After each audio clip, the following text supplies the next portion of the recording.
I think we've met from time to time.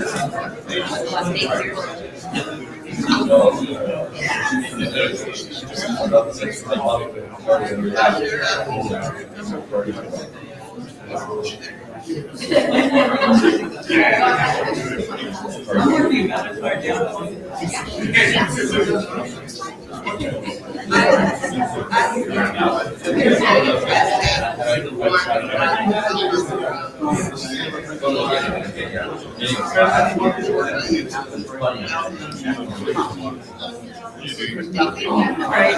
We're meeting to share this up. I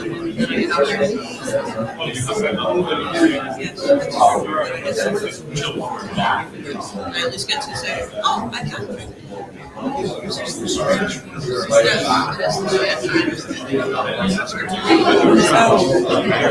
Let's support me here.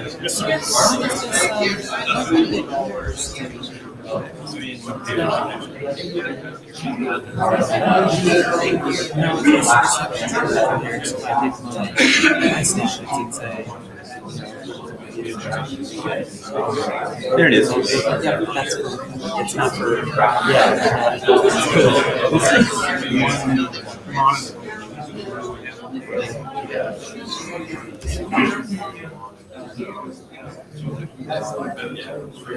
Wait.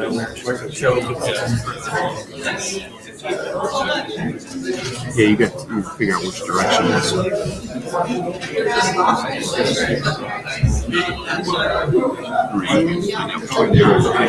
Right. You want to have to.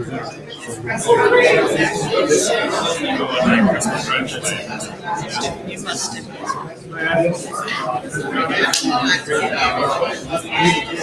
Yeah, how you move this thing, man? Oh, there you go. There you go. It's coming. It's coming. There you are. All right. So why don't you just mirror this? No, here, mirror the display.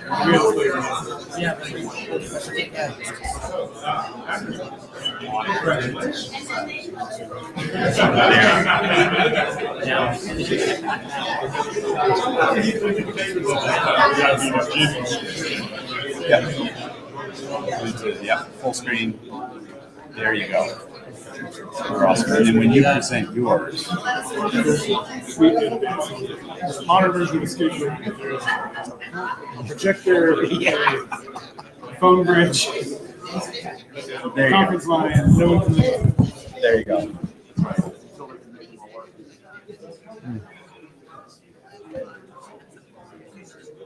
Okay, we're going to get started here. Everyone, please have a seat.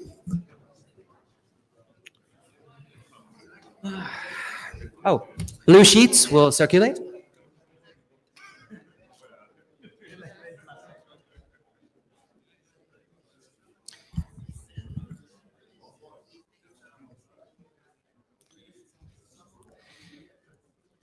If there's any session at the IETF that really does not require anyone to look at the note well, it is this session, but please do note this well should any great technical insight occur to you during the course of this meeting. Just be aware that you don't need to express it, but if you do, it will be under these conditions. This is what we were talking about doing today, if this is okay with everybody here.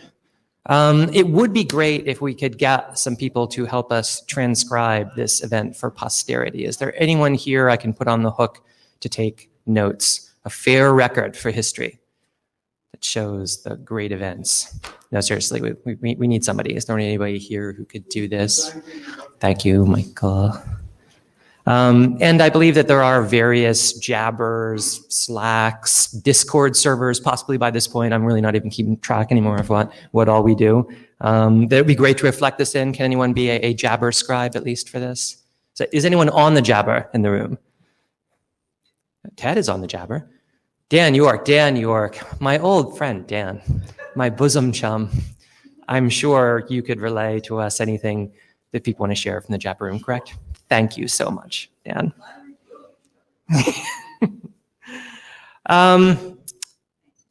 Okay, so yeah, I think we are going to go through our review of the legal options, followed by more about, I think it's really the Joe show. So for legal options, do you just want me to put up the slide first? Just the individual slide? You want to just go through your deck? Okay, let me get your deck up. Hello, everyone. Thank you for coming. Thank you for caring.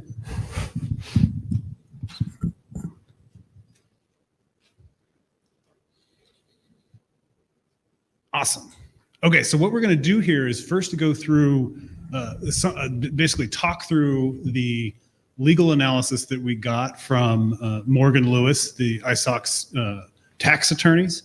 And then when we get through that, we'll talk about the proposed straw man that's generated quite a bit of traffic on the IASA list. Next slide, please. Okay, so I thought it was important to sort of say, how did we get here?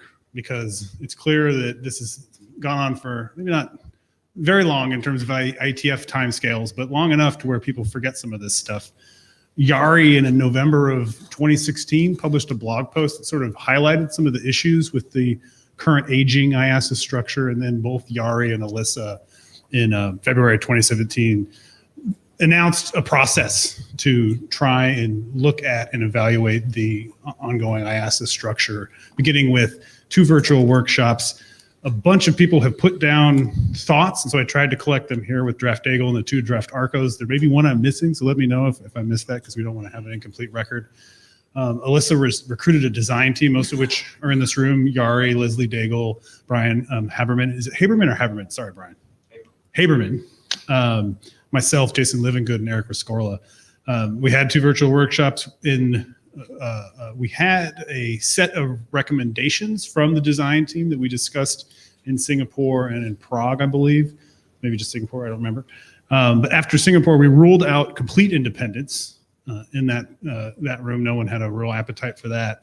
But the community did ask us to get additional clarity on the types of organizational structures that were possible here. We did that with the Morgan and Lewis ISOC tax attorneys, and so that memo I'm going to summarize here in a minute. There's been clarifying questions to the list, so we, the design team, and you guys had questions that we then brought back to the attorneys and went through that, and I'm happy to answer anything about that. And then myself, a subset of the design team, Brian and Jason, tried to propose a straw man, so something we knew that was probably not necessarily correct, or something that would essentially just provoke discussion, and that's definitely what it's done, and we're here to complete that in face-to-face. We want to be very clear. 2 goals for today are to try and get clarity from all of you on the legal structure, the organizational structure that we would prefer. Obviously, we have to take all of this back to the IETF community. That's not something we're going to skip over by any stretch of the imagination. I do want to emphasize that given what I'm about to show you, the design team recommends option 3, the disregarded LLC, and I'm happy to talk through why we think that. Next slide, please. So this is an eye chart. I'm sorry. You can open the slides on your own or come closer if you need to, but it summarizes the 4 or 5 page memo from Morgan Lewis that talks about the various options. You can see there's the severe independent case on one side. There's what I call status quo, which we on the list today. It's not exactly status quo. It's legal. The activity of ISOC structure is what we're doing now, and there are ways to improve how things work now. But even that, we don't think that's enough as a design team. So there's a variety of things here, some of which are of more interest to all of you, but the whole point here is that you can see in, so I'm going to call these option 1, which is complete independence that we've ruled out, option 2, which is the type 1 support organization of ISOC, option 3, which is the disregarded LLC, the third or fourth column there, and option 4, which is activity of ISOC. One of the things we thought it was really important to get clarity on is to what extent ISOC specifically might have control over a board or whatever. That's the first line right there. And then very specifically, to what extent can what we call the IAO, the IETF administrative organization, to what extent can that board hire and fire the executive director? And while that's definitely in RFC 4071 in terms of a statement, it's legally not actually true. And so under these other cases, it's true. It's exactly within the legal ambit of that body. And then there's liability. There's a whole bunch of stuff about finance and fundraising. The important thing here is that we do have a separate IETF bank account now, but you cannot write checks to the IETF or IETF admin organization, whatever. You write them now to ISOC. There was the point made that we could do a DBA, doing business as. I'm happy to talk more about that. It essentially means ISOC can do any kind of business as the IETF. And then there's a variety of things. To what extent do you need to establish and maintain your own nonprofit status? And as you can see, obviously that's the case in the independent organization as a 501c3 or something like that, depending on what law you're using. And then there's audits and tax filing right there. And so the thing that makes the design team think that the disregarded LLC, the option 3, is the way to go is we have the control that we would want over our board without a lot of the overhead and with the ability to get direct donations to the legal entity of the IETF. Next slide. Okay, so this is probably a good point to pause, given that this is the current state of affairs. Thank you to Richard Barnes and his lovely omnigraphical skills. And let's talk about the legal, we'll spend some time talking about the legal analysis. I or others on the design team are happy to answer questions. We're not lawyers, so it's not legal advice. And then we can go on to the straw man proposal. And in the straw man proposal, there's 4 slides teed up for conversation. So just to head you off if you want to talk about them. The advisory council proposal, the board issues related to the board size, composition, terms, things like that. Transparency, which is an extremely important issue. And then the final thing of, U.S. incorporation or not, right? So all those things we'll talk about when I get through the next set of stuff, which is about the proposed straw man. Questions about legal structure? Are you going to upload the slides? They are. So yes, it's hard to do from an iPad while I'm sitting here. So if I take the presentation down, I can do it, but yes. If you would, I think you'd probably do. I just attached them like last night. Did you find them, Sean? Oh, someone put them in Jabber. Thank you. No, that's not the slide. That's just the diagram.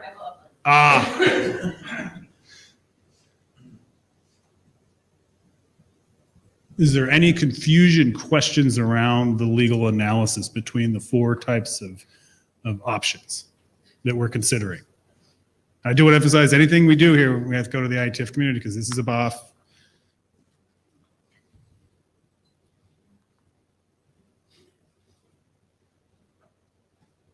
Like any good professor, I'm going to wait while you think about potential issues. You want me to have a top hat? Tweed. I do not own anything in Tweed. Well, we can come back to this, but I can keep on going.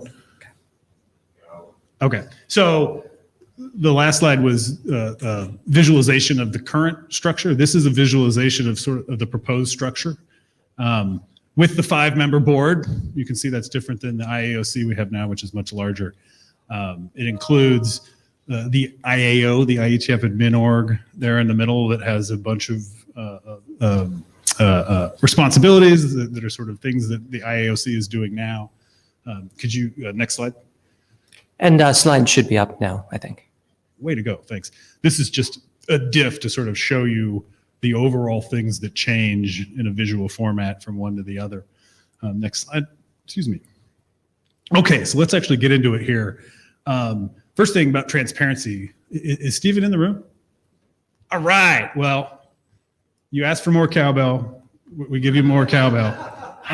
This is essentially what we'd like to propose as however we instantiate it in an operating agreement or charter or something like that basically says, and this is courtesy of Stephen and Randy, and it needs to be a little bit of tweaking this, I think, in the sense that, whatever doesn't have a specific justification for being kept confidential should be made public by default.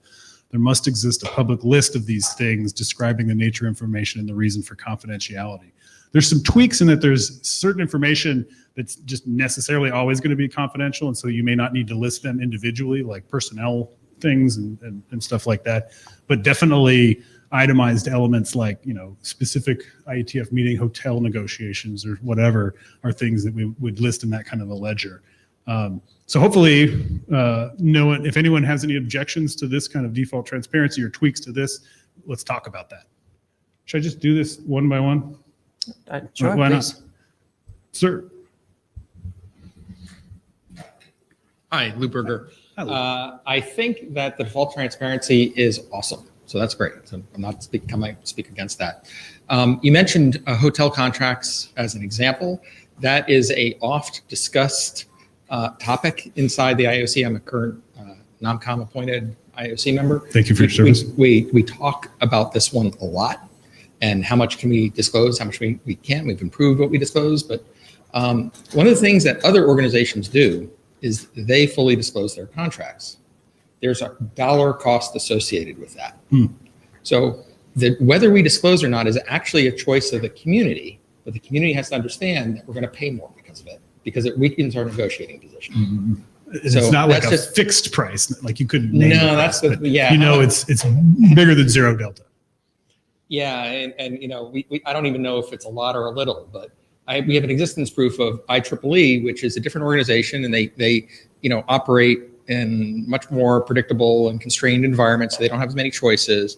But we have an existence proof of a big organization that publishes all their contracts. Yeah. But our staff has told us there's a real cost to that. Okay, thank you, sir. Okay, next slide. Unless John wants to say anything. Okay, so naturally, a lot of people like Ted and a few others mentioned that draft hall, the proposed straw man structure, is you really got to decide on the legal structure before we can really flesh this stuff out, because it depends really mightily. However, we thought it would be really good. We need to make every opportunity of the time we have, given, Kathy's leaving by the end of the year. We really want to make sure this is well along its way soon. So we decided to propose a structure. The draft poses a board of 5, which many people raised the red flag that seems too small. Some people said maybe add 7, where to add that. Ted actually made a full proposal so the draft hall proposes the IETF chair, one of the ISOC board of trustees that's IAB appointed, one of the 4, one NOMCOM appointed individual, and then 2 members self-selected by the other 3 members of the board. And the idea there was to make sure that we had certain kinds of expertise that we may not have in the IETF community. So people who know something about nonprofit management, who know things about finance and fundraising and things like that.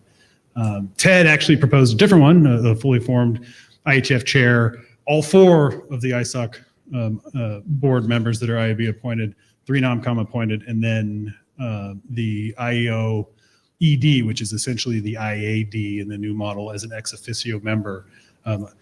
That may have just been back of the envelope, but Ted is here at the mic. Ted Hardy speaking. First, I would like to clarify that I did not require the IETF chair to be fully formed. That's totally a different question. And this was actually more an exercise in presenting a contrast rather than my heart's desire. And I think that there's a piece to this that, as you said before, we really need to know what the structure is before deciding what the board really looks like. I actually slightly disagree with the analysis of the design team about the disregarded LLC. Okay. My reading of the Morgan Lewis memo is that in both cases of the LLC and the type 1 supporting organization, there's a sole member is the kind of legal construct underneath both of them, and ISOC would be the sole member in both cases. But if I read their memo correctly, in the type 1 case, ISOC retains the right to appoint the majority of the board, where in the disregarded entity, they have the formal right to appoint the whole board. They have the right to delegate the ability to appoint the board. No, they have the right to form the whole board, and then they may have operating agreements which describe how they go about that. But it is up to the board. We're talking about the legalities here, right? Yeah, and the legalities are all of the board members are appointed by the ISOC board according to the operating agreements and whatever other things that go on. But I think it's important to be clear about that, because if it turns out we're dealing with the type 1 organization versus the disregarded LLC, we have some slight different balancing to do, because there are some which are appointed straight from the board and might be chosen according to the operating agreement to be these 4 ISOC board members and an IAO-ED. And that's really where my thinking was in picking those numbers, where notice it's 5 out of 9.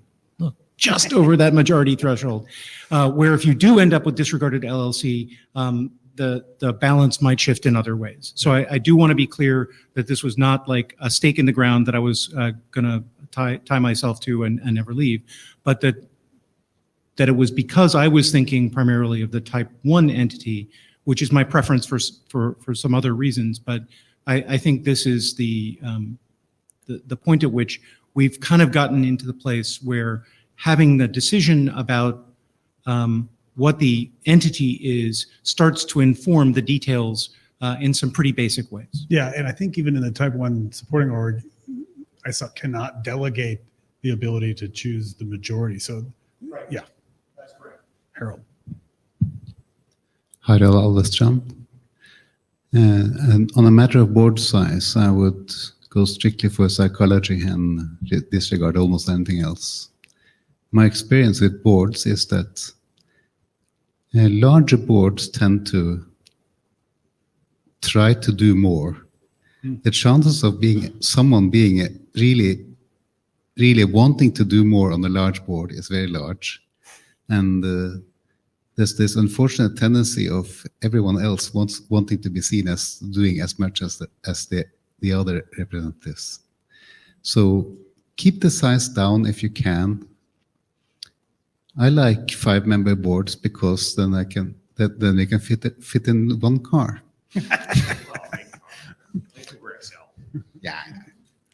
Yeah, London Taxi would do. So keep the size down, because that lessens the danger of the board trying to do the job instead of overseeing the job. So let me ask you a question, Harold. Do you anticipate any problems with quorum? Do you have to do anything with small boards that might adjust for the fact that they're tiny and 2 people get sick or something and all of a sudden you have a problem? I don't know what the rules can be there. That's a matter for lawyers. Yeah. But there are always rules for selecting alternates. Thank you. Sir. All right, Eric Corla. Yeah, so when I want people to, pick something, I give them an alternative on one side and the other. So obviously 7 is the number that you're looking for. I think 7 actually is actually a reasonably good number. I'm not going to time it, as I said, tie myself to a stake for 5 or 9. I'm glad to hear Ted isn't totally fixated on his proposal, because I'm gonna bash it a little bit, which is I think I'm maybe one of the stronger opponents of having some of the board self-selected. Like I think if you look at this list and you look at this list is all the same people that like we already appoint. And if you look at this list and you look at the people we managed to appoint, fantastic the likely those people are, you will see some serious deficits in terms of them like having the kind of business experience that I think this is going to need. And even the people that, you know, the people we appointed that do have business experience are technical people who have business experience as opposed to business people with business experience. And so I think that, you know, when you do the same thing, you're going to get the same results. And so I think that it's really important to structure this in a way that we get people who really do have the kind of experience on a corporate board that you need to run a corporate board. And so maybe there's some other mechanism for doing that doesn't involve self-selecting, but I don't think that having the IAB and the NOMCOM making those appointments is going to get us those outcomes. Thank you, sir.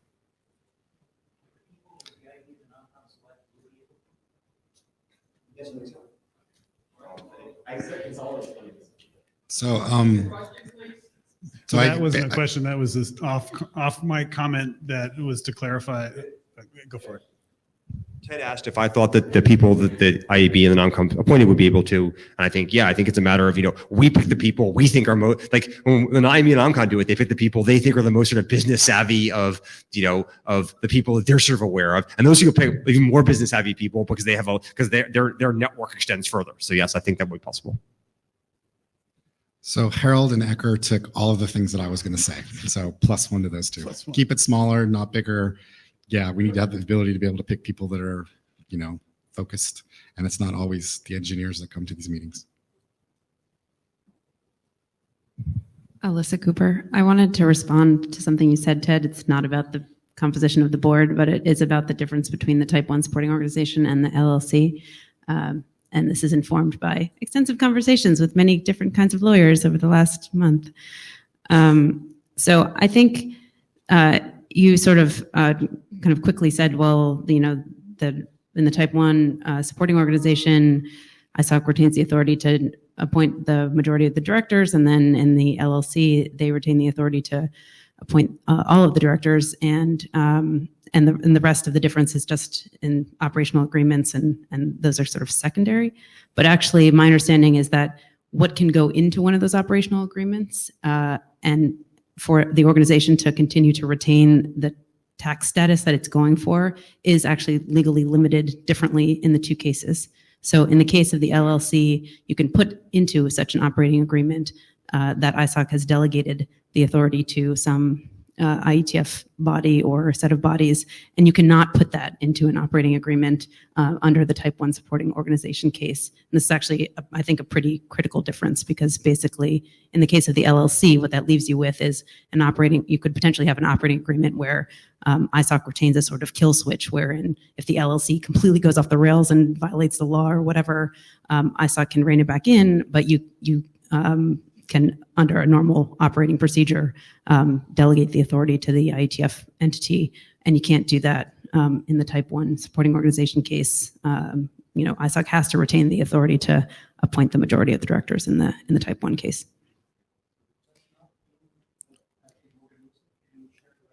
I wrote it to the list. I provided an update to the list. Yeah. Yeah, the Christian said that it's on the IRS website, just as in the description of the Type 1 organization. And also, if you look at the thread on the list, I think it's called Answers, which is where I provided the summary of these conversations with the lawyers. Yeah, Christian, if you could send that, that'd be great. Yeah, we'll send the IRS link to the list so everybody can read the IRS website as well. Give them some traffic. This is an important one, but let's get through the mic line here, and I know Joe has some more things to show us. So, this seems the appropriate point to raise a somewhat different question, because I think the board size needs to be a consequence of what is it we want the board to do for us. And the thing I am worried about is not the legal structure. Yes, it matters. I get why it matters a lot, but I'm also quite confident we can get that close enough to be workable. I have observed a very different problem in a number of other organizations, which when I've talked to people who think about organizations, they talk about it as the problem of staff capture, which is that unless you have strong responsiveness to the membership built in very well, there is a very natural tendency for the staff to do what is right. Well, yeah, it's not a question of ill will. They're trying to do what is right for a number of parameters. This devolves into situations in which, in one case I know of, it was almost impossible to fire a contractor who was doing one job because they had essentially captured their job. And in another case I know of where all of the publicity putting things out was actually at variance with what how the membership wanted something described. But it was great for getting publicity for the org. Well, that's not the situation we want. And so I'm concerned that if the board isn't big enough to make sure, isn't responsive enough to the IETF, so that gets to the self-appointed component, and big enough to exert enough authority and has the right directives from us to exert that, we will fall into that even with the best of will. This is not an insult to any of the folks from ISOC who have done wonderful things for us, or from AMS who are doing a great job of taking care of us. This is, however, a pattern I have observed in many organizations over way too many years. Thank you, sir. I think on this, we'll try to cut the line with Harold. That's okay. Sure. Have we been stating our names? I'm John. You're John.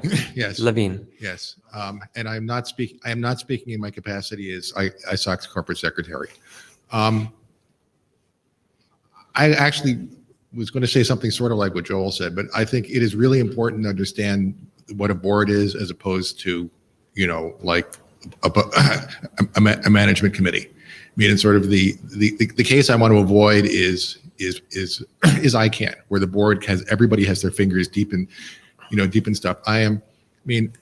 Personally, I would be happy with the first line of Ted's board. I mean, I think if it's going to be an oversight board, it should be fairly stable. It should be people who, have enough both institutional memory and institutional respect to resist capture, and have enough sense to realize they're an oversight board, and if they have to meet more than 3 or 4 times a year just to kind of chat with the staff and say, okay, you're still doing your job, and they're not doing their job. Apropos of Ted's thing, I think the question of what ISOC's nominal control is frankly irrelevant, because if the relationships between this entity and ISOC got so bad that the question of who got to appoint the members was a problem, ISOC could turn off the money, which would force things. So we've had a good relationship for 25 years. I presume we'll have a good relationship for 25 more years. So I would more worry about making sure that we have a board that can do what a board does, and so on and so forth. And finally, apropos of the note, I am working as hard as possible on a business process patent that will cripple the IETF. Thank you very much, Sean. Joe, just to that in particular, could you speak a bit to kind of the limits on the board's authority? The limits on the IAO board authority? In what sense? I mean, just to the concerns so that John's way raising. the way that we have thought of it is as an oversight board. So splitting the current IAOC into an oversight board, and then the advisory council, which we'll talk about in a sec, which is meant to sort of marshal some of that community input and do the things that require sort of more operational stuff that isn't in staff roles. Okay. I think that's right. If I misspoke, someone please correct me. Hi, I'm Jonas Honinen, and I don't know if you asked me, but I'm the first one in line here, so I'm going to answer. But that's what I read from the paper as well, that this is basically a split from oversight board and that entity, kind of like in the IAOC, we've had 2 sides. We've had the kind of like tribal side of showing which way the community thinks and making sure that is the direction, and then kind of over the oversight of money and revenue and basically and contracts and so on. And now what I understand, you are splitting into 2. So you have to also then make sure that those 2 are in line, that the kind of strategy that the oversight board creates is not in conflict of that, what actually the organization needs or what the IETF community needs. And that is actually something that you should somehow maybe reflect in the document. You have said there that there is a high level kind of guidance role, but I think high level guidance is actually strategy for the administrating board. So that means kind of like, do we look to get as many people into the IETF meetings as possible, or do we want to get the technical experts to come and talk about standards? Those might be two conflicting strategies, for instance. But on the size of the board as well, I'm like, I don't know, 5, 7, most probably irrelevant. Mine starts to be big. The selection is important. Is it nom-com or do you self-select? But I don't know in which way that is important. I don't know which one is better. Maybe we'll try one way and see how it works. You can try the self-selection and see if you still get the same people over and over again. Then it doesn't matter. Or if it doesn't seem to work at all, then change this in a couple of years. I'm like, it's not that difficult to change. Well, yeah, I'll find it depends. But it's actually, I'm like, it shouldn't be. Let's put it that way. And then I think that the bigger question is on your slides, which are not on the screen right now, is the question about. Okay, now we can read your mails. There are mails that you should answer there. If you want, we can do this as a community effort. Anyways, the thing is that what you might want to think is the executive director, is that person supposed to be part of the board or not? That changes the relationship with that person. And if they are on the board, they're more part of the board. If they're not, the relationship that they are basically working for the board and not part of the decision making of the strategy is more clear. I don't know which one you want. I am not sure which one is better. It's just that there are differences in there, and that is something that you might want to think about. Thank you. And certainly if the board is going to review the performance of the IAO executive director, what we call now the IED, it would have to be an ex officio. It doesn't actually matter, because the thing is that, so I'm the IETF liaison to the ICANN board as well. Our CEO is part of the board, and we can still review his performance. That's not an issue. Okay. But it can be done. It is just the relationship is different. Yeah. If it's better or worse, I don't know, but it's different. Yeah, gotta be explicit. On the other thing about what I noticed just now as last thing on the kind of like on the slide is compensation. I would strongly say at the current state of IETF and how we work, I would not compensate the board members. And that's one of the reasons we raise that is if we do bring in people who are not connected to the IETF, they may have expectations or need incentives. So what? And Christian said, then they don't come. We may not have access to that kind of expertise. That is a complication. Mechanically, it ought to be easy to change this. It's difficult to get consensus to do that is the problem.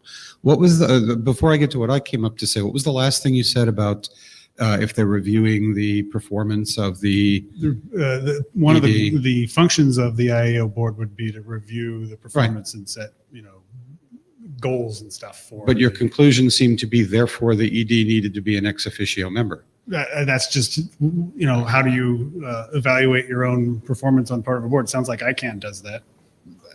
So maybe that. But I don't understand why that means that the ED has to be on the board. No, I was saying it doesn't have to be, but if they were, I thought it would have to be ex officio. It sounds like I'm ex officio only means they're there because of the position they hold. And they're not voting, right? They can still vote and whatever. So anyway, never mind. Executive session may kick them out, for example. What prompted me to get up was the interchange between Ted and Ecker about who would be able to find the right people for the board. And I just want to point out that a lot of people misunderstand. You do not have to be NomCom eligible to be chosen by NomCom, only to be a voting member of NomCom. The NomCom can also seek people outside the traditional organization. And given that exchange, I suggest that we might put wording in here that reminds the NomCom of that and urges them to do so. Yeah, kinds of expertise we would look for. Harald? Harald Olvestron. I disagree with Joel about one point. I think staff capture is easier with larger boards than small ones. And to the point on ex officio members, the NAMCOM process has a danger in that if one NAMCOM turns bad and picks someone that is utterly unsuitable for the role, that the body with that appointee will have a problem functioning for a while. The problem is larger the more members you pick from with one NAMCOM. The NAMCOM process is very carefully designed so that you can't screw up everything in one pass. So yes, we need 2 passes as per ECHR. So my advice is still keep the board small. When it comes to the ex officio or not, that comes down to, does he have a vote or not, he or she? Okay, am I wrong again? I thought that was what was a member was. As Barry said, ex officio, Leslie Daigle, by the way, ex officio just means how you get there, right? Alyssa is a voting member of the IOC who is an ex officio member of the IOC by virtue of being IETF chair. So if you want voting or not voting, you have to call it out explicitly. Okay, sorry, I was just thinking member. Should the executive director, who is reviewed by the board, be a member of the board? That was what I was getting at. Yeah. And I've been in both kinds of board, and frankly, it doesn't matter. Anytime a vote is down to a difference of 1, we're in hell anyway. All right, next slide. Okay, so one of the things we put in here, which was not well specified, I think we all admit, is the advisory council function. Essentially, we're splitting the IAOC into a board with fiduciary responsibility and a bunch of stuff like that, and a set of things that, an advisory council that might be able to serve some of the advisory capacity of the IAOC.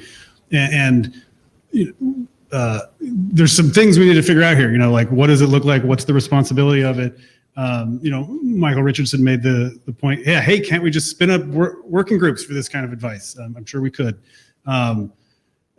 One of the things I think, from my perspective, it's important to emphasize here is that the IAOC, with its many committees, 4 or 5 or something right now, those serve important functions that this board is not going to be able to serve, and it's valuable to the IAD or the IAO-ED.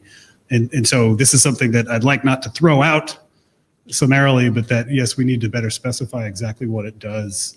But by all means, there was a lot of negative reaction on the list to this concept being lightly specified. Ecker's at the mic. Yeah, Eric Scorla. So I think I'm the person who put this in the original document. Oh, did you? I think so, yeah. Though it was someone else's idea. And I guess I guess one thing I heard on the mailing list was that people were worried this would insulate the, sort of filter and block off the board from feedback. So I was surprised at that, because my intent was quite the opposite, was to have it concentrate that feedback and and be a mechanism for people who felt like an obligation to it and something they had to listen to. But I could also be totally wrong. What I can say is that the intent of putting this on here was that, not, I think I speak for the design team, was to provide a mechanism for making that feedback more manifest and more legible. And if people think that it has the opposite impact, then fine, we're wrong, we should take it off, right? So I don't think anybody thought, I don't think there was any intention for it to be intended to be a filtering mechanism.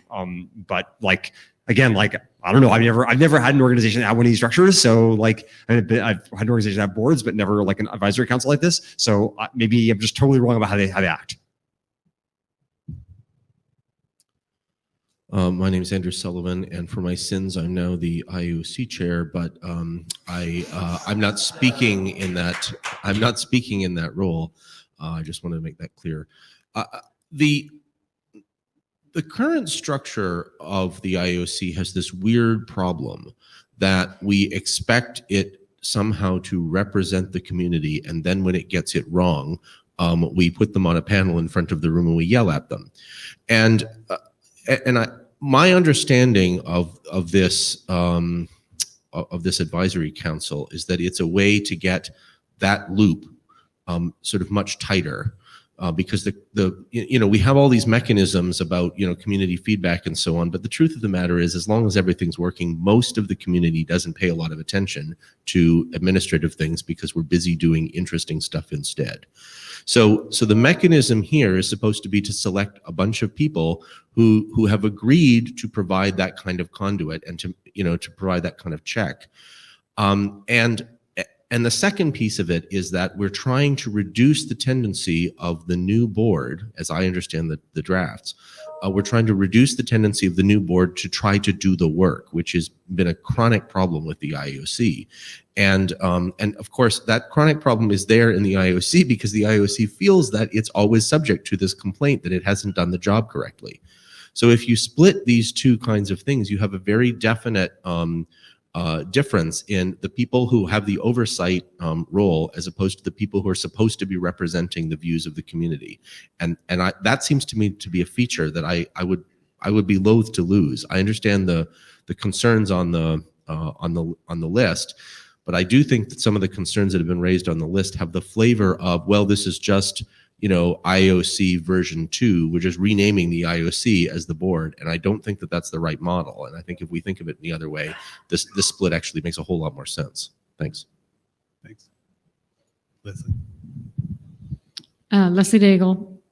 So I'm pretty comfortable with losing the AC because I think it is every time you create a body, it needs to find its purpose, and that purpose may ultimately not be what was originally intended.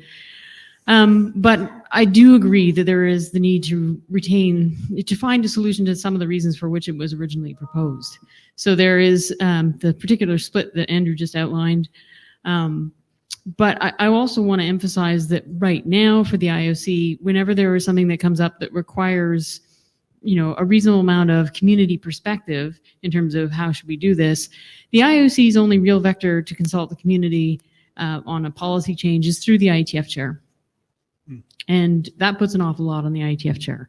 And I think that an outcome of this particular process should be some kind of a vehicle for, if not the board, then the executive director to be able to engage directly with the community when it's necessary. And I mean beyond saying, oh my goodness, we may have a problem with 103, stay tuned, which evidently we did manage to communicate. Hi, Bob Hinden. So I've said on the list I'm not supportive of having the advisory council, at least the way it's written down now, because I couldn't figure out what it actually does. And it's another group and all of that. But it leads me to another question, which I realize I don't understand, is I can't tell in this model of staff and board and potentially advisory council who actually makes any decisions. I mean, do you want the staff? These are just questions. Does the staff decide on a venue, on a new activity or spending money or hiring someone? Does the board do that? I don't know where that, it uses the word, we talk about high level oversight. Clearly, the board, if it's approving a budget, is making yearly decisions based on what's in that budget. But I would assume the staff is preparing the budget. So I don't really understand. Maybe we just need to take this to another level. But we need to decide where decisions get made. And then there's the issue of getting the right feedback. I agree, that's important. And if we end up with people running this who aren't closely tied to the IETF community, we're going to have a bigger problem. But, if we're not, and the question is, is how much is the IETF going to continue to be a volunteer versus a staff-driven organization? If you start having staff making all the decisions, that sort of answers that question. So I would lean towards having the board probably make decisions like that, but then it's a slippery slope into the IOC today. So this needs to get worked out a lot, I think, before we could even possibly decide on what to do.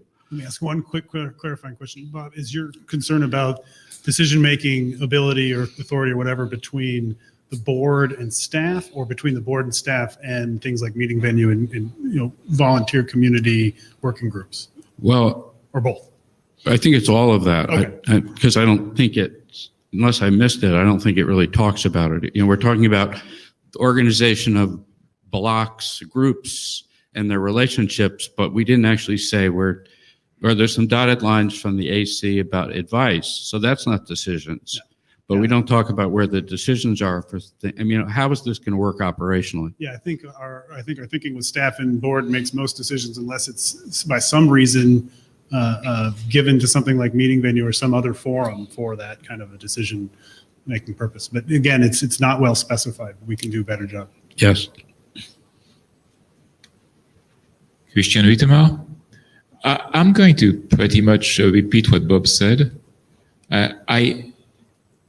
I think the structure, when you show your graph, is pretty complicated. I count something like 6 or 7 different committees. So one fewer would be a good thing. You mean the current state? Well, even the proposed state, there are quite a few. Between the ISG and the IAB and the NOMCOM and the ISOC board and the entity board and all that. So try not to affect any standards making specific stuff, right? So that all looks, for the most part, the same. That's why the diff shows none of that changing. Yeah, but you are adding effectively, you're removing the ROSC and adding 2 more boards instead. I'd say 1 would be enough. Okay. Elliot. Good afternoon, Elliot Lear here. 3 comments. First of all, just as a point of observation, things aren't that broken in terms of how they're working from my personal individual point of view. I know we're going through this exercise. What I'm just asking for as part of that is we take our time and certainly allow for a lot of exploration of our assumptions as we go through all of this, which leads me to the point about assumptions. And I just want to put this out as a point of information. Somebody who's been around the organization a while, I remember when the NOMCOM was formed. The purpose of the NOMCOM and even the mechanisms before the NOMCOM was to avoid organizational capture as related to standards making. In the case of an administrative support activity, those assumptions should at least be tested. It could be that you could go directly to the community for this support activity and actually allow the community to literally vote people in or out as part of it. Now, I'm not suggesting that that's the right way forward. I'm saying it's a possibility that could be explored. And it answers, I think, Andrew's question rather directly in terms of how people are responsible to the community. And this actually did show up in the meeting venue discussion early on. If you look at the front of the document, basically says, if you have a complaint, go here or here or here or here. And that is a problem because it really doesn't say, that you can go to one place or take a particular action. You have to take many. Finally, the third comment, and this is as related to to Joe Hall's draft as anything else. One thing I ask as a request is, as we form all these structures, to the extent possible, there needs to the actual term IASA is very useful to keep stable, and it seems to me that is in danger of being lost in at least Joe's draft. And I just ask that as people consider these things, that's one stable identifier that we were told to use and we're using, and I just ask that it be kept stable. Thanks. Just for the purposes of your draft. Why is it useful to be stable? Okay. So Alyssa asked, why is it useful to be stable? We just went through an exercise as part of the meeting venue process, essentially ripping out all of the terms that were below the level of IASA. And so, the IAD could be flexible, the IAOC could go away, all these other things can go away, but the one thing we're pointing to is the IASA. If that goes away, well, we got a lot of rewriting to do. Yeah, so let me just respond really quick to that. We're going to have a lot of rewriting to do, but if the acronym IASA is IETF Administrative Support Activity, which is the activity of ISOC that we're sort of questioning in terms of legal structure. Acronym our way out of that, don't you worry. Sure, yeah, I'm sure. It's still an activity. Yeah, Alyssa Cooper, and actually just responding on that point, delegating responsibilities to an activity has known problems because an activity doesn't do things, right? People do things. So I let that through in the document, but like that didn't make any sense to me. So I think in response to some of Bob's questions and building off of some of what Leslie said, I think Joe and Jason's draft actually proposes some specific answers to many of the questions that Bob raised. Namely, the board has a very limited set of tasks that are assigned to it, reviewing the performance of the executive director and approving the budget and providing some high-level strategic direction to the executive director, but it's quite limited. The staff has all of the operational responsibility, and then there's this question of the advisory council. And I sort of thought, looking at this from how the current IEOC works, that I'm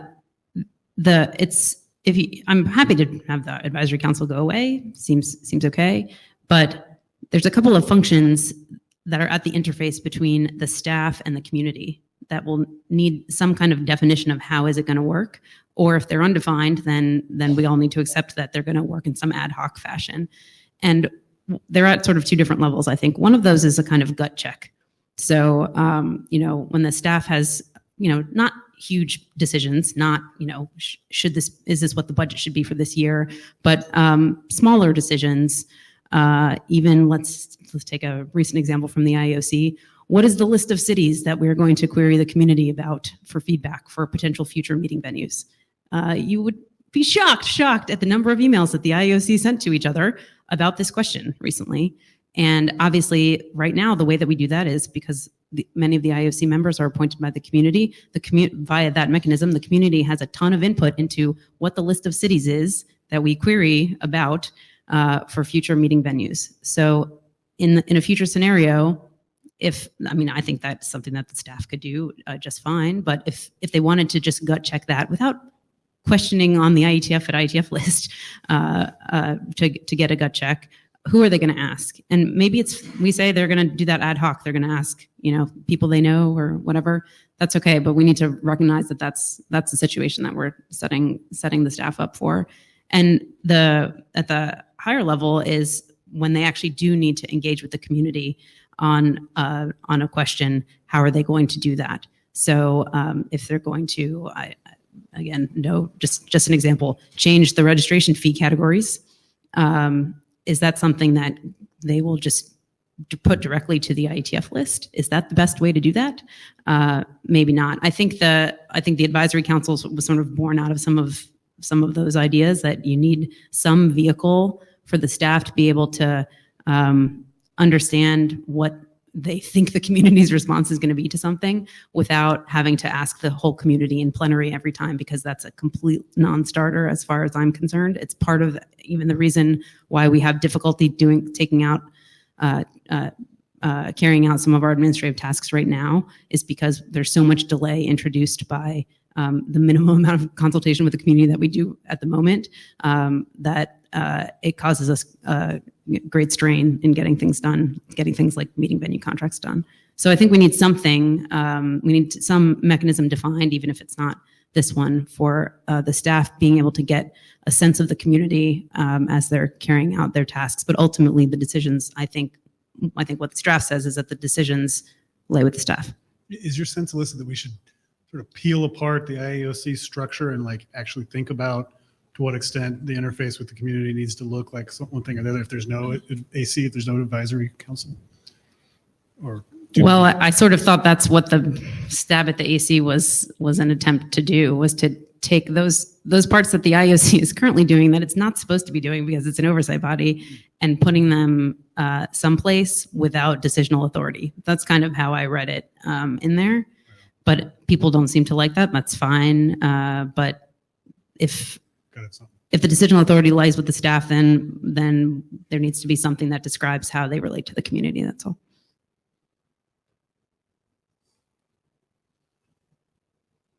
Ted Hardy, and for Andrew's sins, I am currently the IEB chair. which means I'm ex officio enough to have a startlingly large number of dots.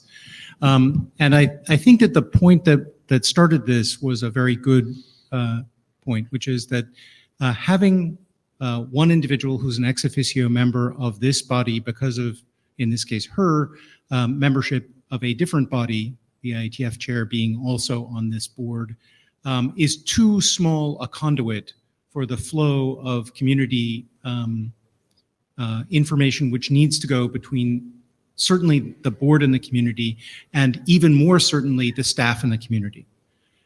So I agree that this is a problem, but I think that where you're getting feedback from us is that you're looking for a mechanism, you're looking for a set of methods, and instead of defining the set of methods, you defined a board, a council, a set of people. And what you put in there for the set of methods these people might use was very reactive. And I think it's because what you were looking for was a set of mechanisms for consultation, and you were picking mechanisms for consultation that were appropriate to the board rather than using this board as the mechanism for reaching the community as a whole. And I think you've heard Leslie and Alyssa and others say they are comfortable losing the AC. I also am more than comfortable losing the AC. I'm not willing to lose the consultation. Yeah.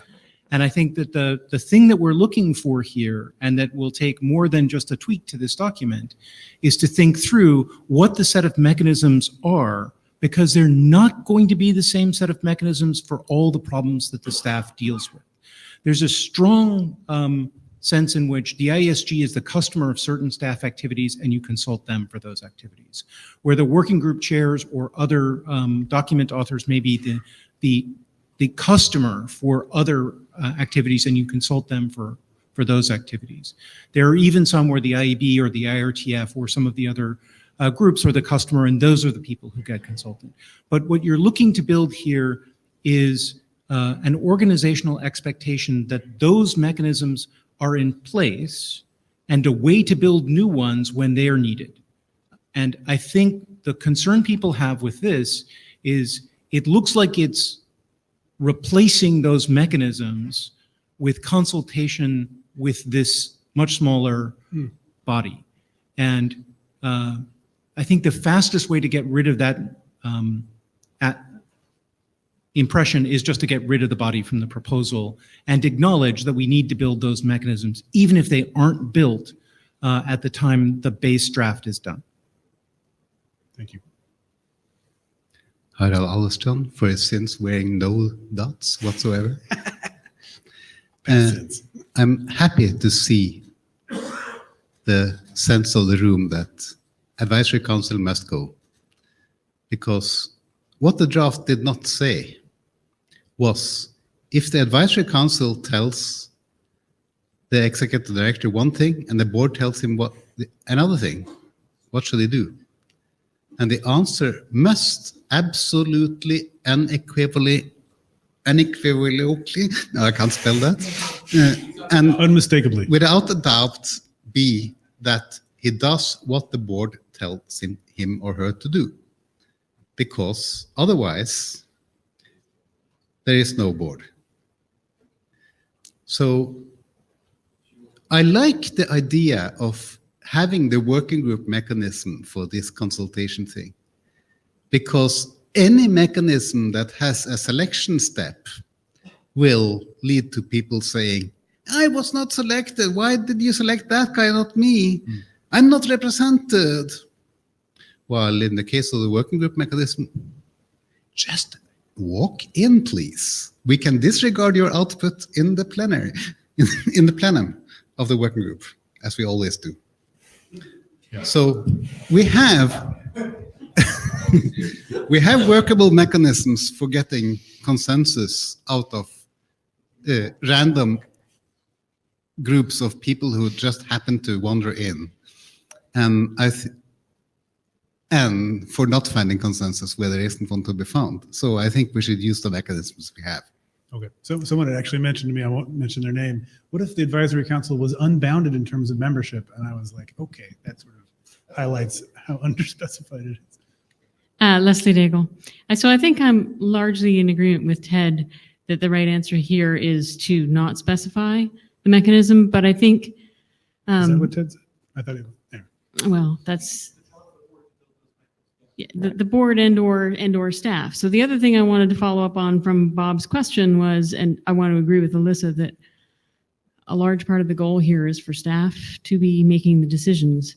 And in order not to wind up in the situation that Joel was outlining earlier of staff capture, we have to have two things. One, an expectation, a requirement of community engagement, and two, a very clear way to submit feedback to the board to address the executive director's behavior should it be an actual problem. And that's as complex as that should get, I think, in the specification. Great. Ray Pelletier. So when the IOC was first formed and we started operating, the IOC would meet twice a month. And it was a tremendous amount of work. And over a period of time, we started creating committees. And we formed, for example, the meetings committee, and that Fred Baker, Bob Hinden, Ole Jacobson, Dave Crocker, the community. This was the community, okay? And they would make recommendations. It would come through to the IOC, and the IOC would make the decision, okay? The IAD didn't do that. Participated in the process, but didn't do that. There would always be something that comes up in which we needed to get community input, something different that didn't necessarily follow in that stream, that flow of the meetings committee, the technology committee, the legal committee, finance committee. It would always something that came up. And then there would be the tussle between who owns the issue. Is it the IOC chair or is the IETF chair? Who's going to take it to the community? Or why don't we just send it to the IESG and they'll provide the community feedback? Because they're well representative of the community. Okay, so we always went through that. So under this new process, what I think I'm hearing is this, and we shouldn't do away with the committees, and they should be community members on all of them, and maybe there are board members that participate or not, but in comes the recommendation of the executive director, we recommend Stockholm for IETF 109 or something. And the executive director says, oh, okay. And the recommendation comes through, and here's why. We met all the selection criteria. We polled the community. We've done all this stuff, blah, blah, blah, which is the way it flows, okay? Executive director said, okay. And he makes the decision. If an issue comes along and a decision has to be made about, well, we need some community input on this. This is kind of unique. Right now, we're talking about an advisory council. Who owns the issue? Does the board own the issue? Who owns the issue? I think who owns the issue is the executive director. And the executive director decides where he's going to get that community, he or she is going to get that community input. It needs to be the IAB, it's the IAB. You know, if it needs to be the ISG or the broader community, that's the person who owns the issue because it ultimately owns the decision. So how you structure that to happen? Thank you, sir. Okay, last slide. Last slide. So we had some discussion about non-U.S. jurisdictions. I wanted to make sure we brought that up and recognize that that was a big part of the mailing list discussion. You know, just highlighting the stuff that Morgan Lewis, when we asked them specifically about incorporating in a non-U.S. jurisdiction, I'm pretty sure, although you guys may know better than me, but it seems like many of those options are in the fully independent option that we sort of ruled out. You know, I'm not as familiar with the options for organizations that would still work within ISOC's umbrella, but it seems like and there's practical problems to this, right? U.S. taxpayers could not make charitable donations, that ISOC may not be able to actually give funds to that entity, and that even despite the desire to incorporate someone else, if we do stuff with U.S. staff and U.S. human resources and things like that, we're going to have to incorporate in the U.S. anyway. And Michael Richardson had pointed out, hey, maybe we should at least consider what other flavors of incorporation in non-U.S. jurisdictions may make it easier for non-U.S. entities to donate. And that seems valid. Michael Richardson, it's not actually what I asked, but it's a good question. but I actually asked wanted to know a more primitive question, which of the 4 possible U.S. things, which one of them would be easiest? Is there any advantage to any of them if we then want to create a non-U.S. organization that is affiliated with them? For instance, maybe some of those options would forbid a non-U.S. citizen or resident from being on their board. I don't think that's the case, but I don't know that for sure. Or would permit a non-U.S. entity, not a person, but an entity, a corporation, to be on its board, or vice versa. Or they would be unable to appoint a someone to somewhere else for some reason. I don't know. That was really my question about thinking toward the future. My naive answer is that none of those options make it easy to incorporate a non-U.S. institution. I don't think you can have any non-individual entity sitting on the board with the single corporate member structures that we're dealing with here. You have to be representing yourself. I mean, you could be there employed by an entity, but it's you as a board member. Anyway, so that's all we had to talk about. We were thinking about some tentative hums about legal structure. I had not crafted any on the slides. I mean, I think I could put some up real quick. Okay. Let me hack this together here. Alyssa, did you want to tee up anything in advance of these coming up? Let me just get this. I mean, one of the things we'd hope to do is get some clarity on which of the legal structures we could go further down the rabbit hole with and contemplate, I think, chartering a working group to do this work, right? Or am I jumping the gun? Yeah, so I think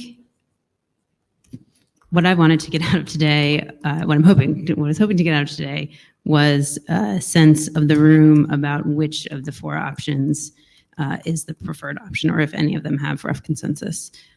Because my idea for how to carry this work forward is to then take that choice, confirm it on the list, and embed it in the text of the charter that would then be used to confirm the consensus of the full IETF community that there's interest in doing this work.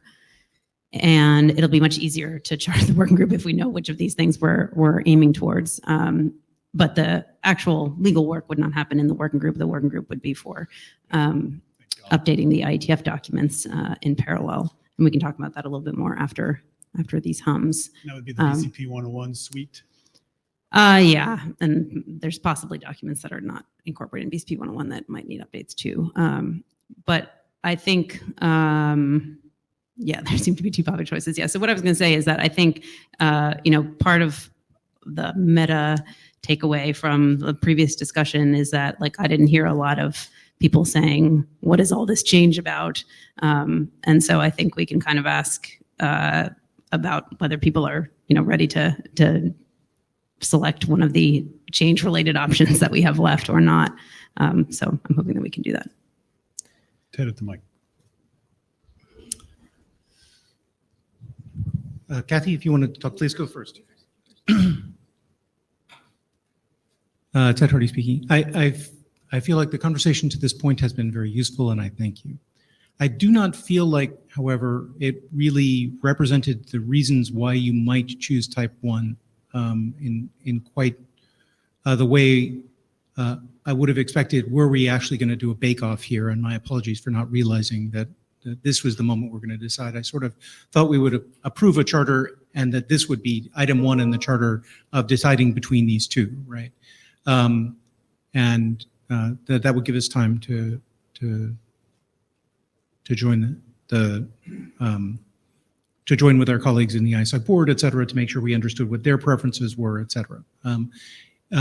I'm okay with going ahead with this trouble because we're not writing the charter text here, and there's always time for further discussion.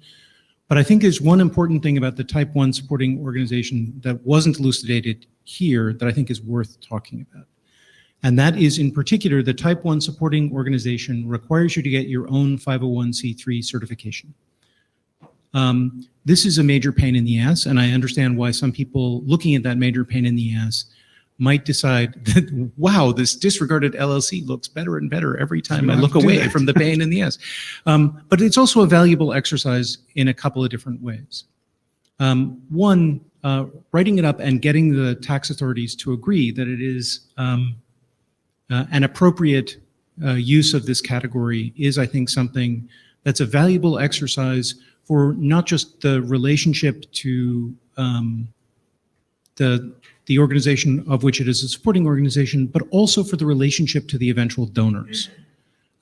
Because it makes very clear what kind of legal documentation you're using, and it's the most independent legal documentation that you are a 501c3 in purpose and effect.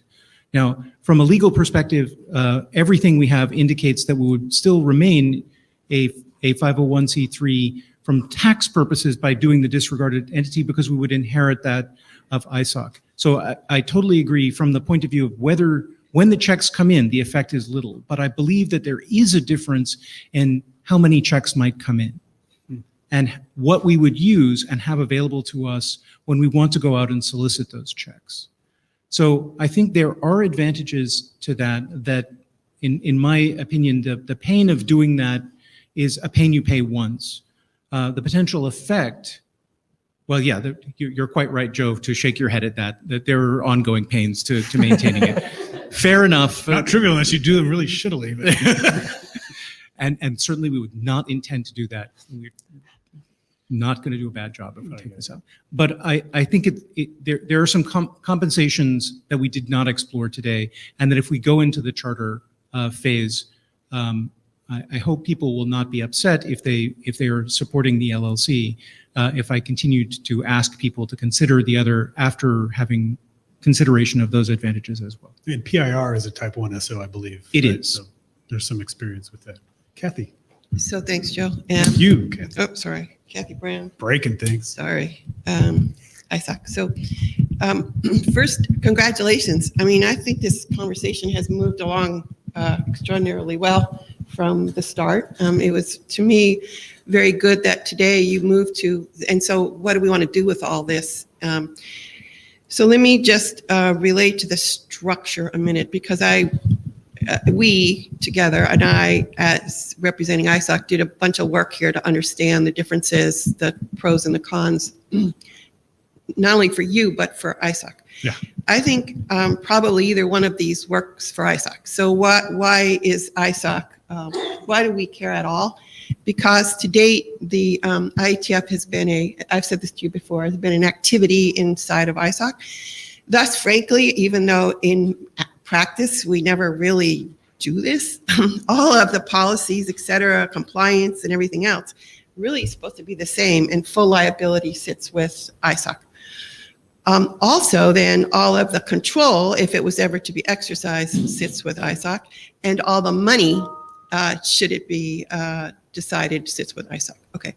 What does either one of these give you? It gives you a legal presence, and it gives you the ability then to do things as a legal presence apart from ISOC.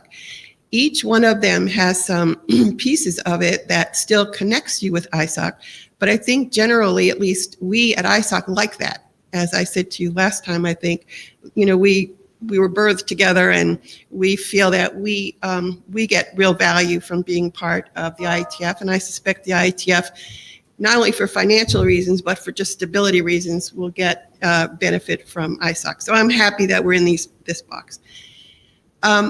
It seems to me, as I listen to you, that once you get into how do we do this, the more important questions in some ways are going to lie there, except for what I've been hearing you say from day one, the control issue of the board. And I think you have to just make a decision. I think that Ted's not wrong that you could do it this way, but we have searched and searched and searched. And we've questioned our lawyers. And in no circumstances can the ISOC board delegate, at least as I understand it, to this new entity the right to totally do their board. And that is the friction that I have been hearing from the beginning, and a real concern of the community that we get to do we get to do this thing ourselves. And if that is the friction we're trying to address, then the LLC makes total sense. I'm not sure, Ted, that when you say we're collecting money, that anybody's actually thinking about your tax status for purposes of writing this check. You may be right, and that may be something we should look to, but I have a feeling they're going to give it to IETF.org, whatever that website is, and assume you can take on the money. Going through the 501c3 exercise is rigorous and good, and it makes it clear as to what things are, but you can also in your charter make sure that's stated, seems to me, and so it reflects that status. And then to me, these operating agreements are going to be key. And it kind of doesn't matter, at least in my brain, under which of these structures we move forward, but that operating agreement is going to show how the two, first, for you guys, you're going to figure out all those other issues, advisory board, no advisory board. That's not for ISOC to worry about. What ISOC needs to understand and know is what are any governance issues that remain, and how does the money flow? And we are going to have to do an operating agreement to do that. And it seems to me that takes care of a whole bunch of stuff. And then your charter in terms of, and then your org chart inside the new structure is for you to decide. So anyway, I think that actually moving ahead, even if it was tentative, you can always go back and say, oh, now that we've done all that, this really doesn't work. If you guys move ahead today, March, on deciding this thing, I think you really take a big step forward, and then you get momentum for the next pieces. So thank you for letting me do that long thought. Thank you, Kathy. Yes. Hi, I'm Desiree Milosevic. I'm not talking on behalf of ISOC or a trustee, just as a member of the community. So I'd just like to draw your attention as someone who is European, having seen the IETF.org for many times, that I would in future be seeing IETF LLC. Because a lot of people are not legal professionals, they would also assume that LLC is a commercial, while it's not.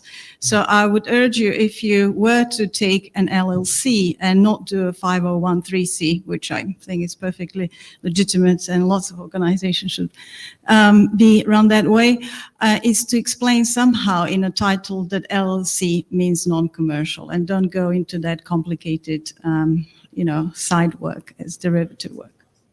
Thank you. Sir. Hi, I'm Brad Biddle. I'm the new legal counsel for IETF, and so nothing else, I'm glad to have the opportunity to introduce myself. I'm taking over the role that George Contreras.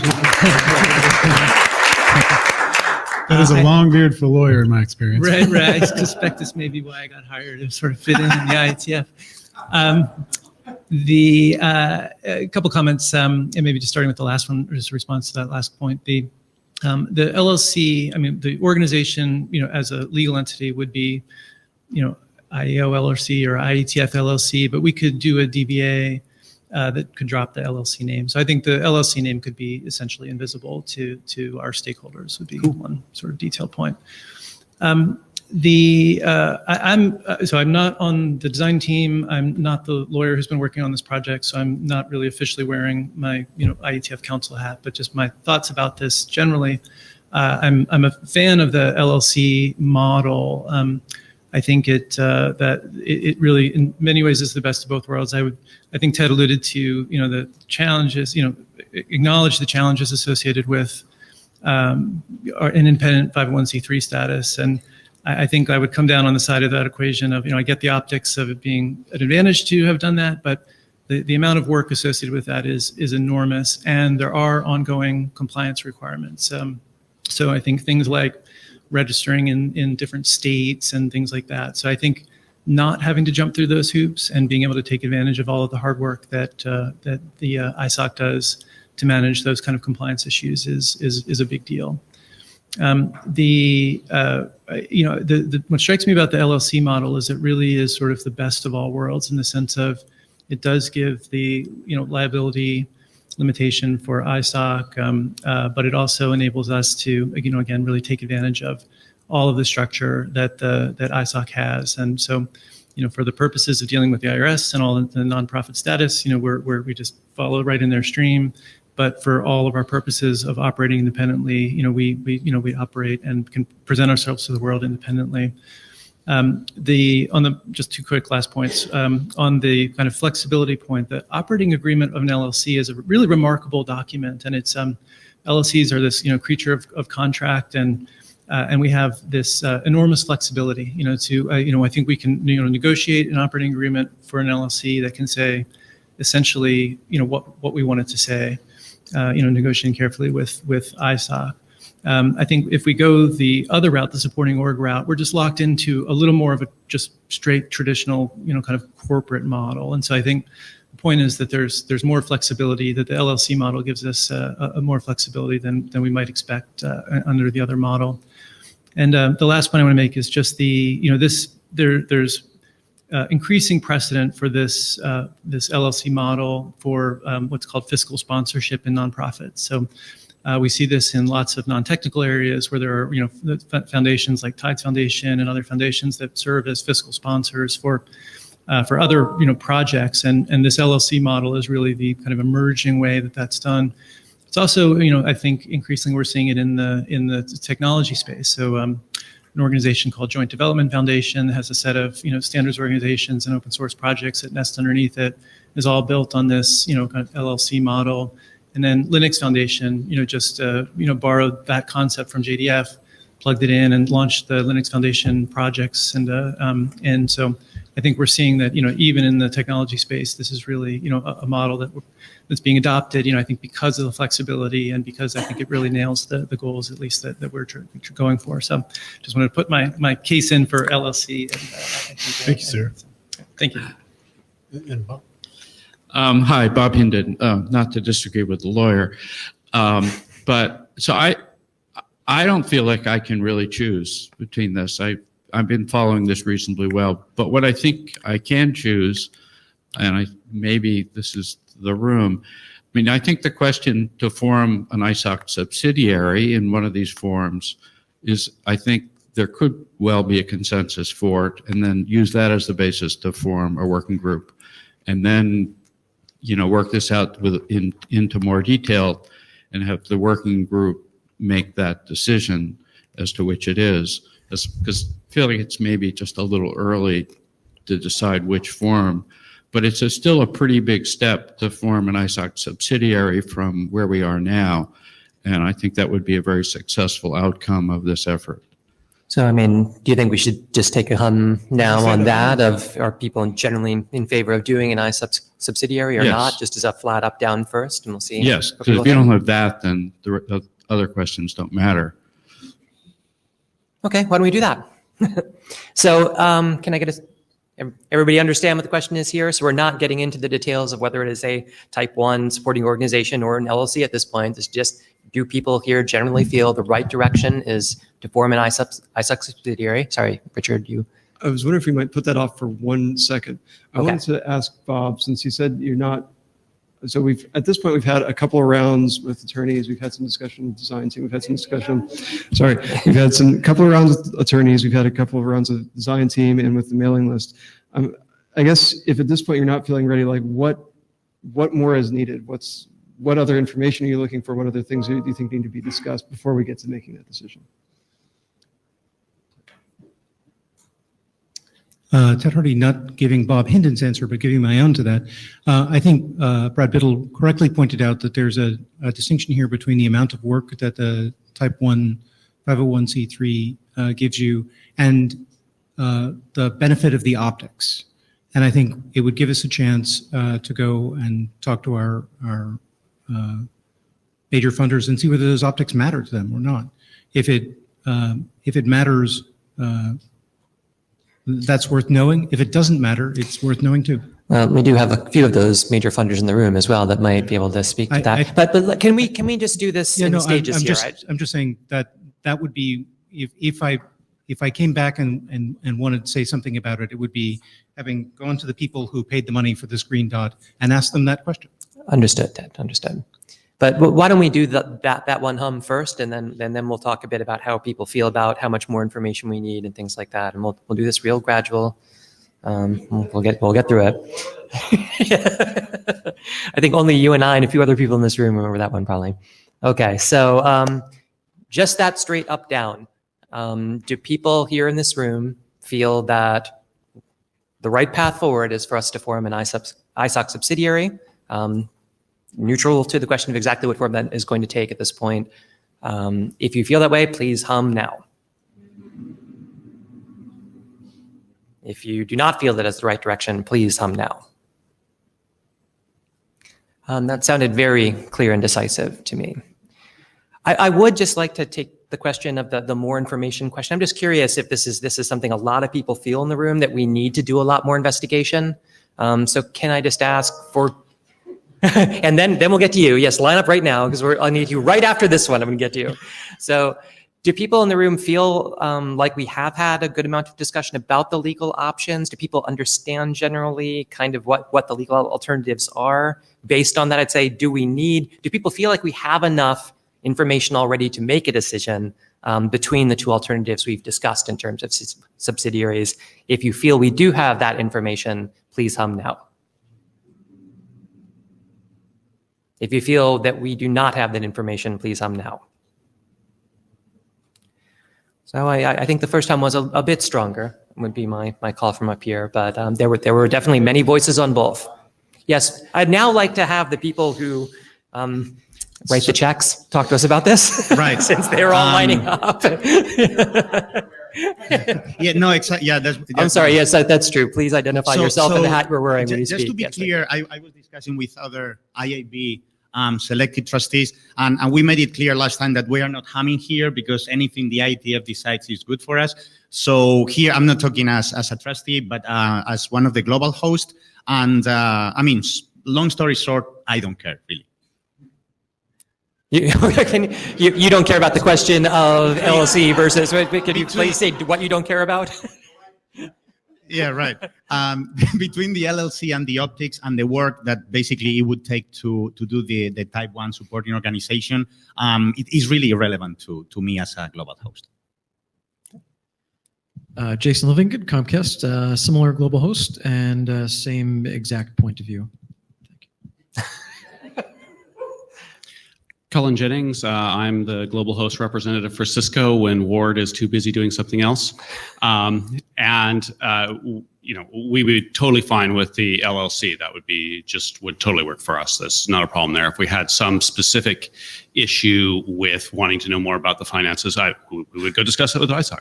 And you know, we've been doing this for years. It hasn't been a problem. Yes, of course, there's interest in the finances, but we can get that information. That's not a reason to go the other direction. Bob Hinden. So I respect the people who just spoke, who support us today a tremendous amount. This is not intended to be the opposite. But the people we really want to ask are the people who are not giving today that we want to give in the future. Because it's been said that our structure, you know, the way you write the check is an impediment to getting additional sponsors. So those are the people we need to ask this question. The people who are already doing it, you know, it's not really a problem. So How do we go about doing that? I don't know, Yeah, but I don't think Well, again, we can only measure the consensus of people who come and participate in our right, activities. but you're not really Market getting any research. real data by asking people who already contribute, because they'll still contribute unless we pick something that they hate. But The only other alternative I can think of is like market research, and I've done that with nonprofits, and it doesn't get you answers that you can be terribly confident about.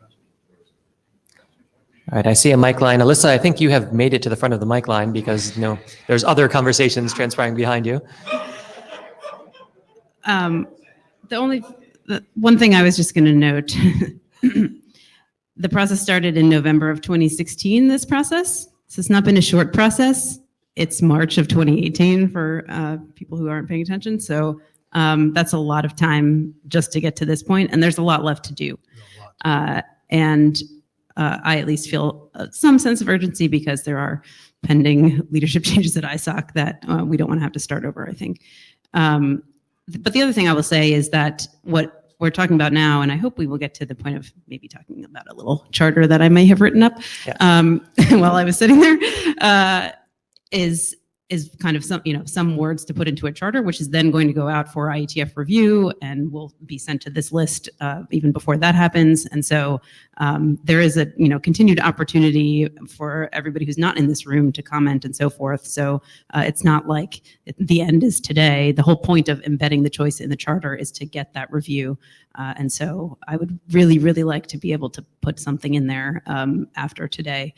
So I'd like for us to be able to at least take the hum. We're going to take the hum. Yes, but let's get through the mic line. We've got 3 more.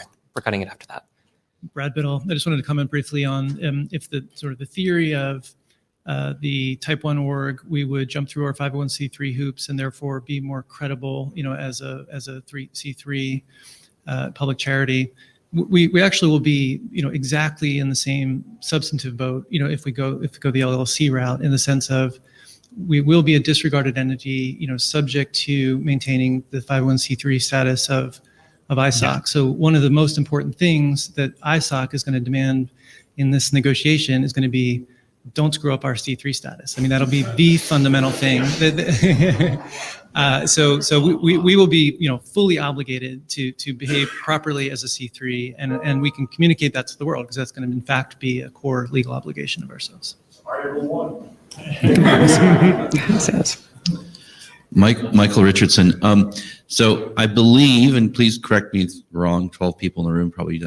I believe we just hired someone who's knocking on doors. Our ISOC has just hired someone to knock on doors to sell precious metal sponsorships.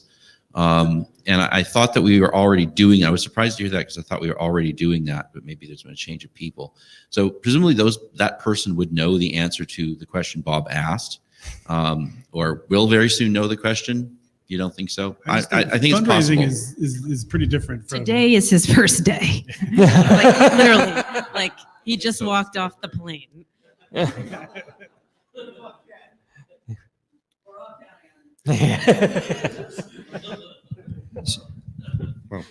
Eric Rescorla. So I originally got up to say what Alyssa said, and since then, even more time has passed. And I really like to be done. Not that I'm doing very much, but I'm doing a tiny, tiny bit, and even that is tiring. I mean, I think, like the IETF is, I love what Randy said on the mailing list about, like, you're given a magic box which cures poverty, and the first thing the engineer wants to do is take it apart and figure out how it works. Like, I understand the instinct to, like, dig into all this and really, like, be like, I want to understand every precise detail, and, like, and understand it, and, like, but the principle of, like, executive management is you don't do that. And the principle of executive management is you find people who know what they're doing, you delegate it to them, and then you say, does what they're doing look sane?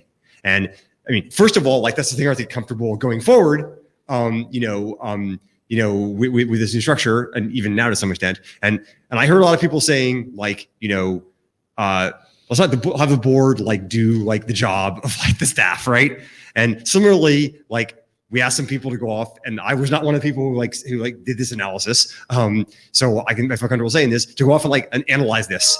And they said, they came back with a recommendation, and, like, I'm not saying, like, with, like, unilaterally trust them, but I look at this and I go, what they're saying, like, they did a bunch of analysis, what they're saying seems sane to me. And so like, my instinct under these circumstances, like, what executive management means here is, this looks sane, let's do what they say, as opposed to let us, like, no, we have to all reanalyze it in extraordinary detail. That's just not, A, it's not productive, and B, it's not practical.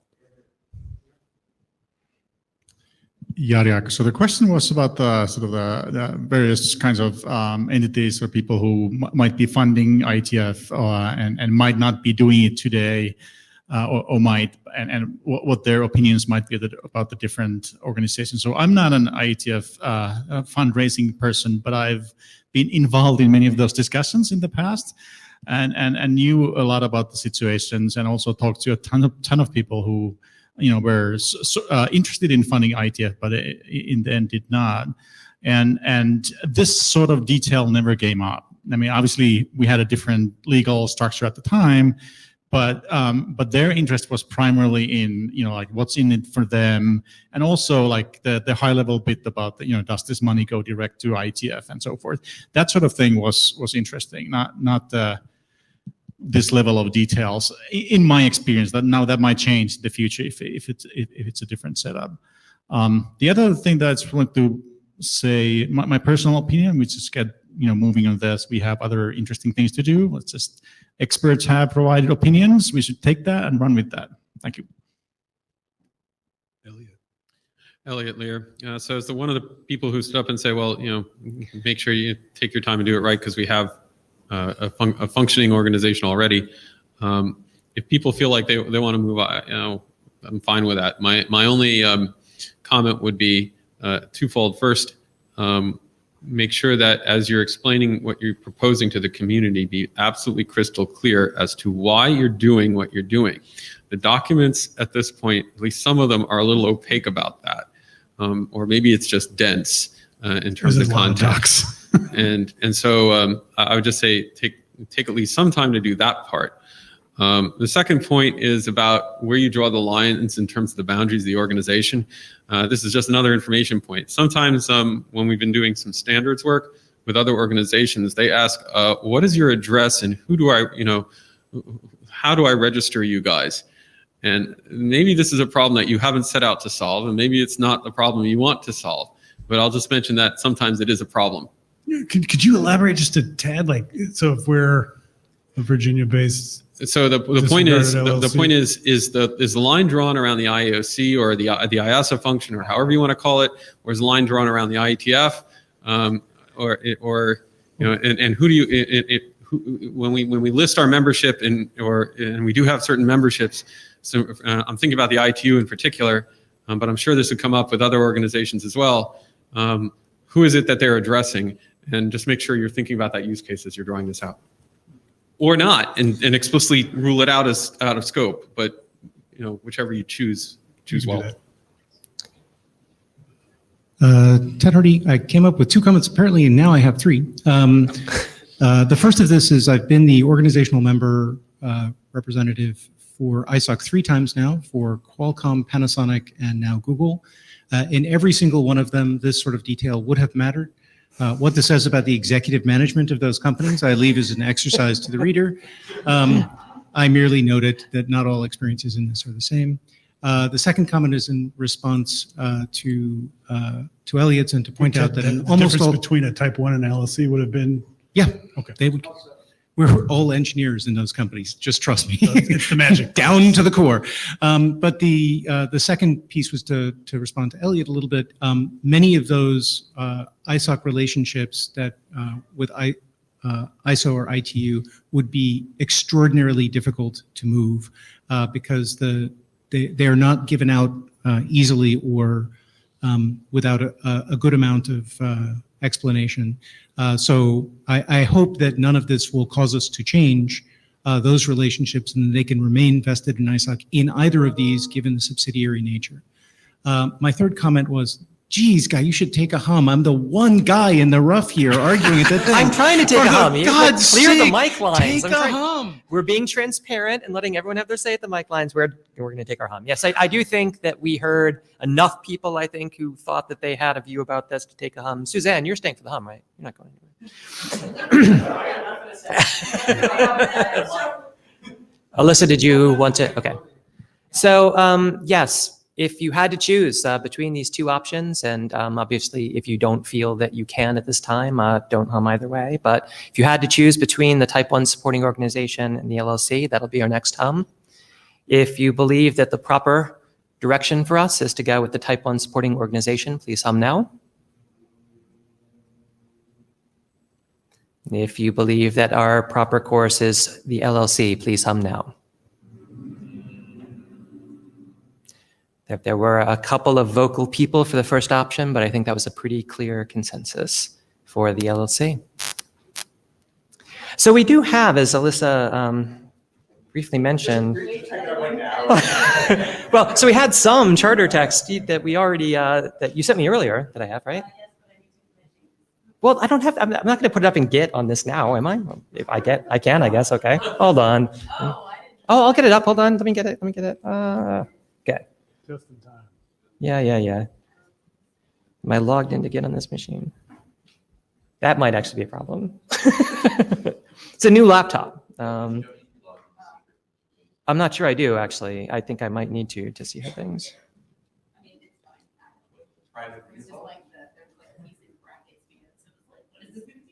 Oh, okay. I can just go with the original for this purpose. I mean, we're not going to wordsmith it now. It's true. Okay, let me just do that. It's Projection. It's a pain in the ass. yeah, just put the link to the Get up in Jabber. So we have 2 pages of some draft charter text here. Yeah, this like a typical charter. I don't know if Alyssa, you would prefer to speak to it, or I can go. Yeah, I just wanted to be clear. Like, I know nobody wants this like sprung on them. Like, it sucks to have to sit here for a few minutes and give people time to read. But I also felt like if I sent this to the list ahead of time, then people would have felt like this was completely getting ahead of the whole discussion. So that's why it is being sprung upon people right now. Perhaps we should give people a few minutes just to read it. Okay, so you sent the Get to the list and to the Jabber. Yeah, I can send it to the list too.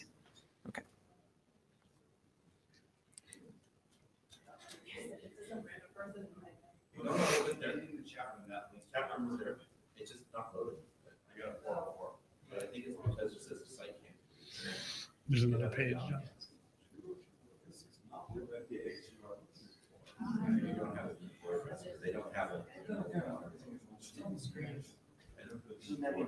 The version that's on the screen is actually, I'm sure, pretty close to what we want. And again, we're not going to like take a hum on the probably shorter text today, right, Alyssa? Or yes. So this is just kind of informational. This is what will be circulated around the list, but definitely people want to react to this or talk about. Okay, thank you. Yeah, thank you. Yeah. Next page. It's 2 pages. This shows the work we put into this, people. They're not just 1 page. You get 2 for the price of 1. So as you see, the main deliverable will be a document that obsoletes BCP 101. That little bold text there is the important thing to take into account. And this was the last minute hack for our consensus to show the community is elected to create a limited liability corporation that is a disregarded entity of ISOC. Yeah, and there are some brackets. Yes. That could have said something else had we had a different discussion today.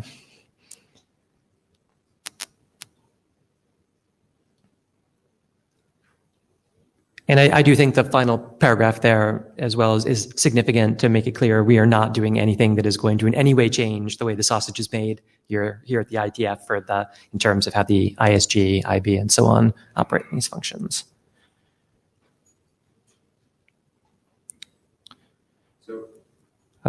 Yes, Ecker? I want to make sure I understand this text. So the ISOC Board of Trustees will continue to define their.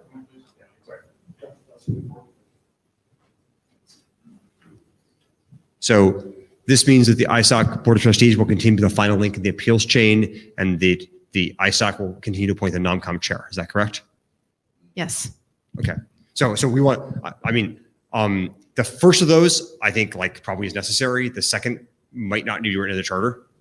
So I don't know, but I guess we can deal with that. You said it might not need to go in the charter? I'm just saying this precludes takes those choices away from the working group.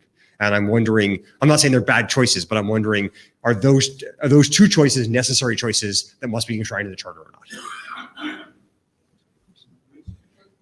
About whether the ISOC chair. If that eventually changed, does it need to be done by this working group? Yeah, that's the point. I mean, we can keep this as it is now, and if there is a later need to consider change elsewhere at a different time, let's decouple that and keep this as it is. Sure. Sold.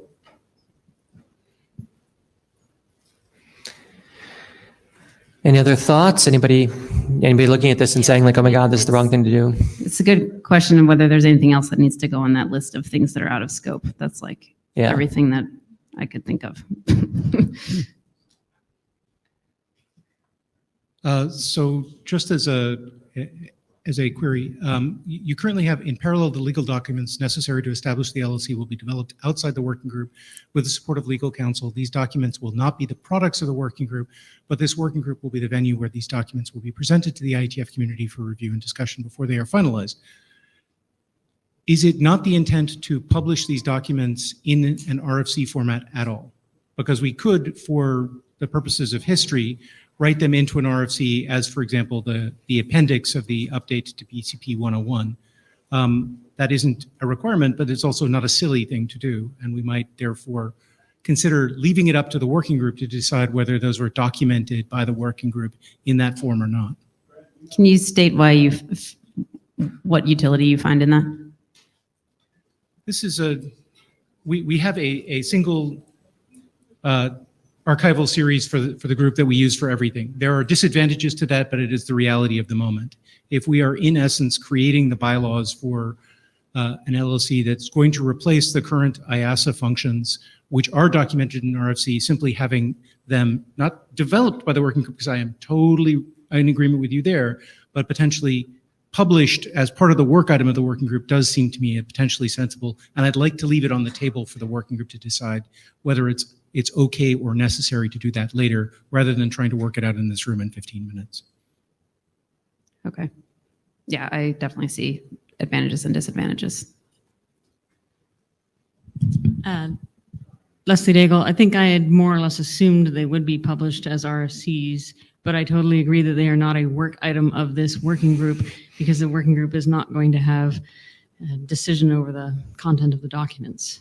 So I think it's a separable problem. I think it's worth noting that they will or should be published as RFCs, but not a work item.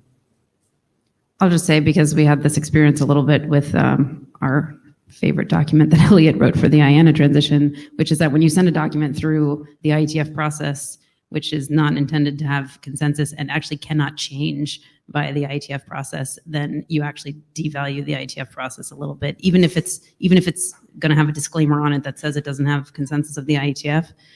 It's like, it's a little bit makes me a little queasy. Yeah, if this is just for the historical record, we put these into 72 column ASCII, like someone can do that after the point. But remember, the IETF will not have change control of these documents, right? I mean, there's all kinds of questions it's going to raise about the stream and everything else. This is just a hairball of junk that we can all debate as engineers forever. This is the biggest bike shed rat hole I've ever encountered, Ted. I thought you were more experienced in bike sheds and rat holes than this. My God, man. We should send you to the ITU for a weekend and you'd be much broader in your experience almost instantly. All I'm asking is that we not write into the charter that it not be done. It's not there right now. Obviously fine with that. Yeah, or we could make it more clear. Anything else? People want to see page 1 again, and people think we got it? You know, to the list it shall go. Thank you. Wow, we made a lot of progress here. Just way forward. Process. Melissa. Yeah. So it's on the list now. I'll probably send a follow-up email for people who aren't in this room, because it doesn't have any context around like, what is this?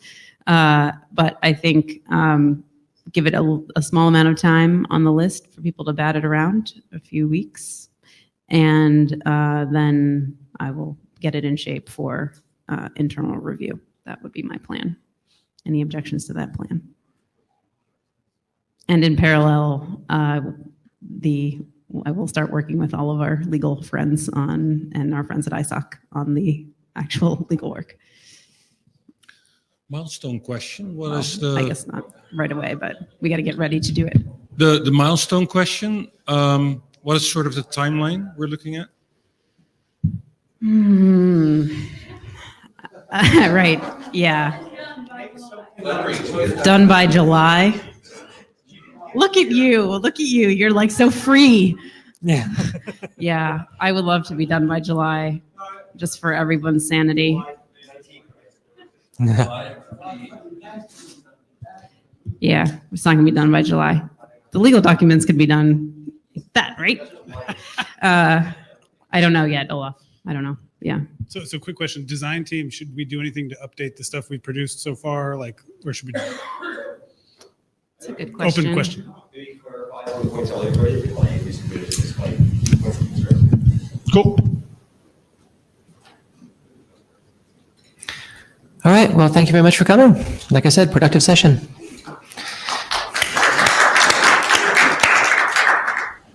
Is there another blue sheet? I see one up here. I believe there were two. Does anybody spot a second blue sheet? Oh, thank you. No, it's okay. I'll go find it.